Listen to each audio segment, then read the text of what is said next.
மு.க.ஸ்டாலின் இரண்டாவது முறையாக ஆட்சி அமைப்பார். திமுக கூட்டணி 200 தொகுதிகளில் வெற்றி பெறும் என்று தேமுதிக பொதுச் செயலர் பிரேமலதா விஜயகாந்த் தெரிவித்தார். சென்னை சாலிகிராமத்தில் உள்ள வாக்குச்சாவடியில் வாக்களித்த பிரேமலதா பின்னர் செய்தியாளர்களை சந்தித்தார். அப்போது பேசிய அவர், வாக்குச்சாவடி மையங்களில் முறையான ஏற்பாடுகள் இல்லை எனவும் குற்றம் சுமத்தினார். தமிழ்நாடு முழுக்க 10 இடங்களிலே தேமுதிக போட்டியிடுகிறோம்.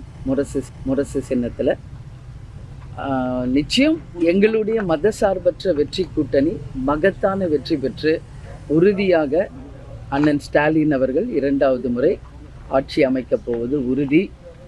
திமுகவும் ஆட்சி அமைக்கப் போவது உறுதிங்க.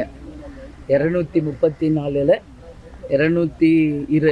200 தொகுதிகளுக்கு மேல் வென்று உறுதியாக எங்களுடைய மதசார்பற்ற வெற்றி கூட்டணி மகத்தான வெற்றி பெறும் அப்படின்னு நான் முழுமையாக நம்புகிறேன். நிச்சயம் மக்கள் பெரிய ஆதரவு இந்த கூட்டணிக்கு கொடுத்துருக்காங்க.